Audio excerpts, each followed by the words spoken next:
नमस्कार, मैं जितेंद्र चतुर्वेदी। आखिर क्या वजह है कि आम आदमी पार्टी के अगुआ और दिल्ली के मुखिया अरविंद केजरीवाल की धड़कन बढ़ गई है? क्या उसकी वजह यह है कि जो चक्रव्यूह उन्होंने रचा था उसमें वो और उनकी पार्टी खुद फंस गए हैं और इसी कारण संकट बड़ा हो गया है। तब सवाल खड़ा होता है कि आखिर वो चक्रव्यूह कौन सा है, क्या कारण है जिसकी वजह से इस तरीके का माहौल आम आदमी पार्टी के भीतर बन गया है कि वहां पर एक कदर का सन्नाटा पसरा हुआ है। असल में दो तीन कारण हैं जिसने सरकार और पार्टी दोनों को एक पैर पे लाकर खड़ा कर दिया है, और अरविंद केजरीवाल तो परेशान है ही। तो बड़ी बात यह है कि वो कारण क्या है। तो तीन चार बातें जो है वो साफ दिखाई दे रही हैं। एक तो विशेष सचिव विजिलेंस जे राजशेखर से ही जुड़ी हुई है। उनके ऊपर अगर आप देखें पिछले एक डेढ़ महीने से तो आरोपों की झड़ी लगी हुई है, और ये साफ दिखाई दे रहा है कि आम आदमी पार्टी की जो सरकार है वो उन पर शिकंजा कस रही है, और उसकी वजह वो तमाम फाइलें हैं जो घपले घोटालों से जुड़ी हुई हैं और जिसे वो एक एक करके खोल रहे हैं, बाहर निकाल रहे हैं, और उससे आम आदमी पार्टी की सरकार नाराज हो गई है। और इसलिए मालूम पड़ता है कि वो उन्हें सबक सिखाना चाहती है, और इसीलिए नाना प्रकार के आरोप लग रहे हैं। उसी में एक आरोप जो है वो नकुल कश्यप ने लगाया। नकुल कश्यप दिल्ली विधानसभा की जो ST/SC वेलफेयर कमेटी है उसके सामने कंप्लेन करते हैं, शिकायत दर्ज करवाते हैं कि एक तो इन्होंने हमारे लिए जातसूतक शब्द का प्रयोग किया, दूसरा हमारी जो नौकरी चाकरी मिलनी थी उसको ये दे नहीं रहे हैं, और उसके बदले ये घूस घूस की बात कर रहे थे। जे राजशेखर ने ये जो उनके ऊपर आरोप लगे उस आरोप को लेकर उन्होंने FIR दर्ज करवा दिया और कहा कि ये जो बातें कह रहे हैं, जो जो आरोप लगाए जा रहे हैं नकुल कश्यप के जरिए, वो सब फॉल्स है। और उन्होंने कहा कि जो ये तमाम बातें कह रहे हैं उसे जाकर कंप्यूटर में जो डाटा एंट्री है उसे चेक किया जा सकता है। अब लीजिए, मतलब वो दस्तावेज मुहैया करवा रहे हैं। अब ये जो दस्तावेज मुहैया करवा रहे हैं, अब उसकी पुलिस जांच करेगी तो फिर फंस जाएंगे, जैसे वो CCTV वाले में फंसे, फाइल ले जाते हुए सबकी कलई खुल गई, CCTV ने बता दिया।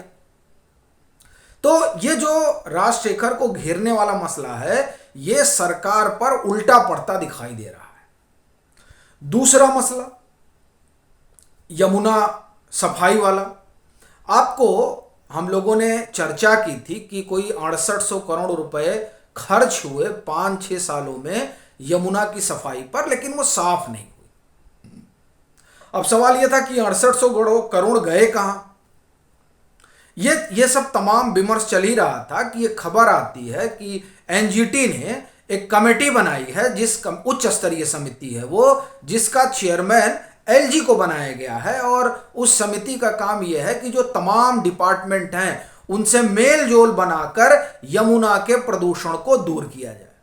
अब देखिए, यमुना का प्रदूषण दूर होने लगा है तो अब क्रेडिट लेने का होड़ चल पड़ा है। LG तो कह रहे हैं कि नहीं भाई ये साफ हुई, ये साफ हो रही है।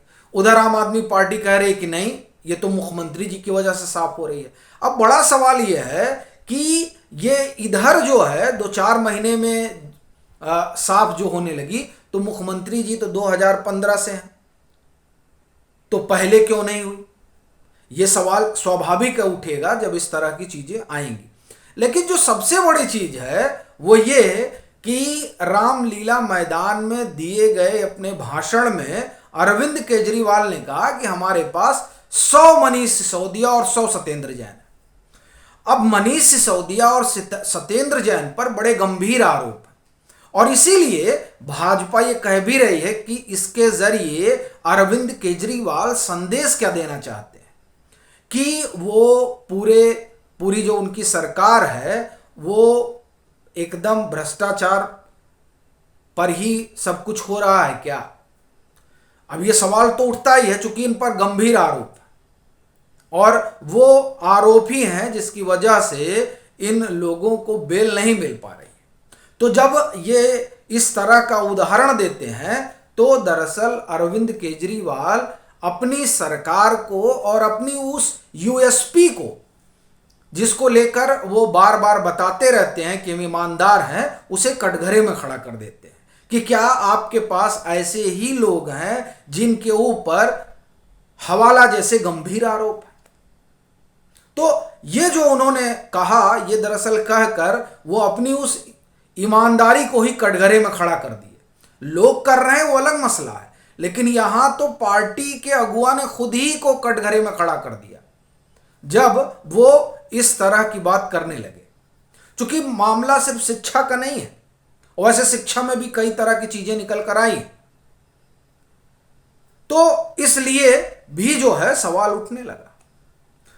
और अंतिम और जो बहुत ही दिलचस्प बात हुई वो ये कि आम आदमी पार्टी ने तय किया कि अब हम लोग ये नुक्कड़ उक्कड़ सभा नहीं करेंगे, अब हम लोग मेगा रैली करेंगे। और उसी मेगा रैली की आप एक तरह से कहें उसकी शुरुआत रामलीला मैदान से हुई। अब रामलीला मैदान में जो दिखा, कहा जा रहा है कि उसके बाद अरविंद केजरीवाल आम आदमी पार्टी के तमाम नेताओं से बड़े नाराज। क्यों भाई, 1 लाख लोग जुटाने थे, अब कई लोग कह रहे हैं कि 20-25 हजार ही लोग आए। अब जो पार्टी ये सोच रही थी कि अब नुक्कड़ सभा के छोड़ अब हम बड़ी बड़ी सभाएं करेंगे और बताएंगे कि हम राष्ट्रीय पार्टी हैं और लोगों में संदेश भेजेंगे कि अब अगर कोई भाजपा का मुकाबला कर सकता है तो वो आम आदमी पार्टी है, अरविंद केजरीवाल है। और ये भी संदेश भेजेंगे विपक्ष को कि देखिए हमारे पीछे लामबंद होइए, हम ही हैं जो भाजपा से टक्कर ले सकते हैं और भाजपा को टक्कर दे सकते हैं। अब ये तमाम चीजें जो हैं वो रामलीला मैदान के जुटान में धराशायी हो गई। अब 20-25 हजार लोग इकट्ठा होंगे तो जाहिर सी बात है फिर और किसी महारैली का आयोजन करने के बारे में आम आदमी पार्टी के अगुवा क्या ही सोचेंगे। क्योंकि अब तो तमाम तस्वीरें वगैरह भी आ गई हैं कि किस तरह से अरविंद केजरीवाल का भाषण चल रहा है और पीछे सारी कुर्सियां खाली पड़ी हुई हैं। वैसे भी इस तरह का जब टेंट वगैरह, सामियाना वगैरह लगता है तो उस सामियाने में 1 लाख भीड़ तो आती नहीं।